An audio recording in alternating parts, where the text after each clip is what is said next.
अब एक बात सावधानी से सुनिएगा। शायद शिव महापुराण के माध्यम से अभी तक ये बात सामने नहीं आई, पर शिव पंचायत कथा में आ रही है तो सावधानी से सुनना। एक प्रश्न हमारे भीतर खड़ा होता है, जब हम सूर्य नारायण भगवान को अर्घ देते हैं, जल चढ़ाते हैं, तो वो जल पृथ्वी पर जब गिरता है तो उसके छींटे हमारे शरीर पर लगते हैं। क्या वो ठीक है? क्या वो श्रेष्ठ है?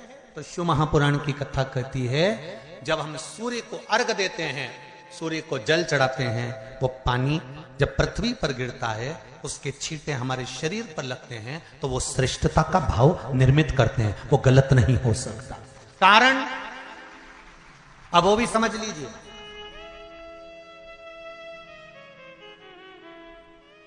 अब सूर्य नारायण भगवान को आप जल चढ़ा रहे हो तो छींटे नहीं लगे, उसके लिए क्या स्टूल पे चढ़ के चढ़ाओगे कि कुर्सी पे चढ़ के चढ़ाओगे?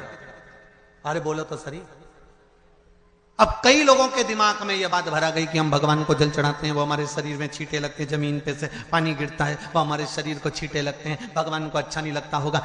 कौन ने कहा? पहले तो उसको पकड़ के ला। मेरे राम जी महाराज, मेरे भगवान कृष्ण, बड़े बड़े संत, साधु, सन्यासी, तपस्वी, साधक, उपासक जितने भी हुए, जिन्होंने सूर्य की आराधना करी, इन्होंने टेबल पे चढ़कर या कुर्सी पे चढ़कर जल नहीं चढ़ाया। इन्होंने पृथ्वी पर खड़े होकर ही, क्योंकि पृथ्वी तत्व के देव हैं शिव। जब हम मृत्यु लोक पर खड़े होकर, पृथ्वी पर खड़े होकर भगवान शंकर का भाग पृथ्वी तत्व को धारण कर कर जल को हाथ में लेकर जब समर्पित करते हैं, और जो जल नीचे गिरता है वो शरीर पर अगर लगता है तो हमको उसका आशीर्वाद ही प्राप्त होता है, दोष नहीं लगता। पर लोगों ने इसको विपरीत कर दिया। कि कौन ने विपरीत करा? कई लोगों ने इसको विपरीत कर दिया। कौन ने विपरीत करा? तो जो दूसरे धर्म के लोग होते हैं, जिनको हिंदू धर्म से नफरत होती है और जो हिंदू धर्म की पूजन, सेवा, अर्चना को समाप्त करना चाहते हैं, वो धीरे धीरे धीरे धीरे कहने लगे कि सूर्य को जल चढ़ाओगे तो शरीर में लगेगा, शरीर में लगेगा तो दोष लगेगा। इसको कह कहकर घर घर में सूर्य को जल चढ़ाना लोगों ने बंद कर दिया कि आप जल चढ़ाएंगे तो दोष लगेगा, शरीर पे छींटा लगेगा, शरीर को ऐसा लगेगा। ये दोष नहीं है। कितनी सुंदर बात है महाराज। सूर्य नारायण भगवान को जब जल चढ़ाया जाता है, हाथ सिर से 8 इंच की दूरी पर होना चाहिए। जम के बोलिए, सिर से कितना ऊंचा होना चाहिए? 8 इंच ऊपर अपना हाथ होना चाहिए मस्तक से सूर्य को जल चढ़ाते समय। और ना चांदी का, ना स्टील का, ना लोहे का, ना प्लास्टिक का, ना कांच का, ना सोने का कोई बर्तन, ना कांसे का, ना एल्युमिनियम का, ना पीतल का, केवल एक पात्र होना चाहिए, वो है तांबे का। काय का पात्र होना चाहिए? तांबे का पात्र। और सूर्य नारायण भगवान को जब 8 इंच ऊपर तुम्हारा हस्त है, और जब हम सूर्य को जल चढ़ा रहे हैं, कैसे जल चढ़ाना है वो भी समझ लीजिए।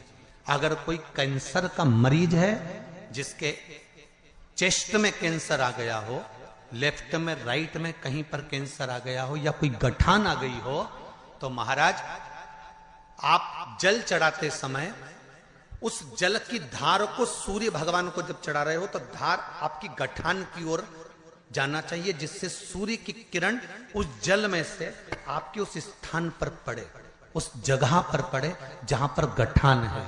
महाराज आप लगातार जल तो चढ़ाना चालू करो, अच्छे अच्छे डॉक्टर फेल हो जाएंगे और कह देंगे गठन ठीक हो गई। आपका लीवर और किडनी गड़बड़ कर रहा है, आप प्रतिदिन, आपका स्वास्थ्य गड़बड़ रहता है, आप प्रतिदिन ये ज्योतिष शास्त्र के अंतर्गत, रत्न शास्त्र के अंतर्गत, ये रत्न शास्त्र, ज्योतिष शास्त्र, रंग शास्त्र जो हमारे यहाँ है, रंगों के हिसाब से ये जितने रत्न होते हैं, माणिक हुआ, मोती हुआ, नीलम हुआ, मूंगा हुआ, पुखराज हुआ, ये क्यों कहते हैं ये पीला है, ये सफेद है, ये नीला है, ये लाल है, इसको शरीर में क्यों पहनाते हैं? उसका कारण होता है कि जब शरीर में पहनते हैं, सूर्य की किरण उसमें पड़ती है, हमारे शरीर पर वो कलर का इफेक्ट पड़ता है, उस कलर को शरीर पर लगता है, और शरीर पर लगता है तो हमारा शरीर धीरे धीरे, हमारी जो इंद्रियां हैं वो सही होने लगती हैं, काम सही होने लगता है। तो आप कहते हो ना सब, मैं कौन सा नक पहनूं, मैं कौन सा मोती पहनूं, मैं कौन सा पुखराज पहनूं, मैं कौन सा नीलम पहनूं, वो ज्योतिष शास्त्र के अंतर्गत, रत्न शास्त्र के अंतर्गत जितने रत्न हम पहनते हैं, ये केवल उस किरण के लिए ही तो पहनते हैं कि जो सूर्य की किरण मिले, उस किरण का प्रभाव हमारे शरीर पर पड़े। तो इन सबसे अच्छा है कि सुबह शंकर भगवान का नाम लो, तांबा का लोटा में जल भरो, 8 इंच ऊपर सिर से हाथ होना चाहिए, और सूर्य नारायण भगवान का दर्शन साधारण नहीं, जो जल तुम चढ़ा रहे हो, वो जल की जो धार आ रही है उसमें सूर्य का दर्शन होना चाहिए, तो कैंसर की बीमारी कभी नहीं हो सकती। लीवर, किडनी, हार्ट, आपके हार्ट में अगर तकलीफ है, डॉक्टर ने कह दिया कि इसमें नस चोक है, आपको कहीं ना कहीं छल्ला डलेगा, आपको कह दिया इसमें कुछ ना कुछ प्रॉब्लम आ रही है, आप सूर्य को अर्घ देना चालू कर दो, सूर्य को जल चढ़ाना चालू कर दीजिए। आप सूर्य को जल चढ़ाओ, वो जल की जो तरंग आ रही है, वो जल जो निकल कर जा रहा है, उसकी जो किरण आपके हृदय पर, आपकी छाती पर पड़ रही है, नाड़ियों में पड़ रही है, नसों में पड़ रही है, उसका बल देखो तो सही। 1 महीना लगातार चढ़ाओ, तो 15 दिन 20 दिन कर तो देखो। क्यों राम जी महाराज जल चढ़ाते थे, क्यों भगवान कृष्ण जल चढ़ाते थे सूर्य को, क्यों दशरथ जी महाराज जल चढ़ाते थे, क्यों कश्यप ऋषि जल चढ़ाते थे सूर्य को, सारे 33 कोटि देवता, सारे ऋषिवर, साधु संत सन्यासी तपस्वी साधक उपासक सब भगवान सूर्य को अर्घ दिया करते थे। क्यों देते थे, किस लिए? सूर्य नारायण भगवान को जल चढ़ाते समय आपके पंजों की एड़ी ऊंची नहीं होना चाहिए, ध्यान दीजिएगा। आपका पंजा पांव का पूरा की पूरा जमा होना चाहिए भूमि पर। हाथ कितने इंच ऊपर? 8 इंच ऊपर होना चाहिए। जल जो गिरे, सूर्य की किरण, सूर्य का दर्शन उस जल की रोशनी में करना चाहिए। क्या होगा उससे? जिस बच्चे को आंख में चश्मा लगा हो, मोटे से मोटा चश्मा लगा हो, छूट नहीं रहा हो, तो थोड़े दिन उसको सूर्य का अर्घ चढ़वाना चालू कर दो, और जल में से सूर्य का दर्शन कराना चालू कर दो। सूर्य का दर्शन जल में से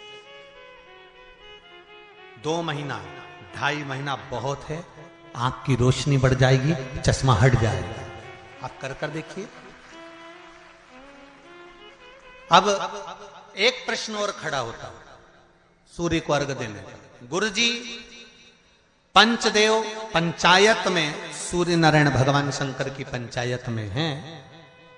सूर्य नारायण को हम फ्लैट में रहते हैं, हम फ्लैट के अंदर रहते हैं, तो हम फ्लैट में रहते हैं, हमारे यहाँ अगर छज्जा नहीं है, हमारे यहाँ जगह नहीं है, तो हम सूर्य को अर्घ कैसे दें? तो महाराज खिड़की तो होगी, अगर घर में फ्लैट में पानी ढुलेगा और आप लोग नहीं समेट सकते तो एक बाल्टी रख लो, एक पात्र रख लो, पर सूर्य नारायण भगवान को अर्घ देकर रोशनी शरीर पर पड़ना चाहिए।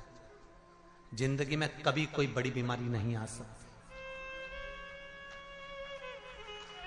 कितने लोग देते हैं सूर्य को अर्घ? जरा हाथ उठाओ। बहुत बढ़िया, बहुत जोरदार। पुरुष लोग भी देते हैं ना, चाहे बच्चे से बच्चा, बच्चों के हाथ में भी 1 लोटा पानी पकड़ाओ। घर में छोटे बच्चे हो ना, उनको तांबे का लोटा दो, पानी दो, जा बाहर खड़े हो जा, 1 लोटा पानी चढ़ा के। पहले दिन आप स्वयं बच्चे के साथ बाहर खड़ी हो, ओटले पर, घर के बाहर खड़ी हो, छत पे खड़ी हो या घर के बाहर खड़ी हो, और बच्चे से कहो, लो चढ़ाओ बेटा, देखो ऐसा हाथ 8 इंच ऊपर करिए, तांबे का लोटा लेकर पानी धीरे धीरे डोलना है। जैसे वो स्लो मोशन के सीन नहीं होते नाटक में, ये एकदम धीरे धीरे, बस नहीं तो मालूम पड़े छोरा छोरी एक साथ उंडेल के अंदर। नहीं, जल चढ़ाते समय उस पानी में से सूर्य की किरण पड़ना चाहिए, सूर्य की किरण। एक बात और कहना चाहूंगा, अगर आप लोग स्वीकार करेंगे तो, अगर कहीं आपको लगता हो कि बच्चा पढ़ने में कमजोर है, विद्या में कमजोर है, रिजल्ट अच्छा नहीं आ रहा, पढ़ने में कमजोर है, वो पढ़े अपनी जगह पढ़े, वो कार्य करे अपनी जगह करे, मेहनत करे अपनी जगह करे। बच्चों को कह दो कि कुछ समय के लिए सूर्य को अर्घ देना चालू कर। सूर्य की किरण जहां पर ब्राह्मण या हिंदू धर्म का व्यक्ति मस्तक पर तिलक लगाता है, भुकुटी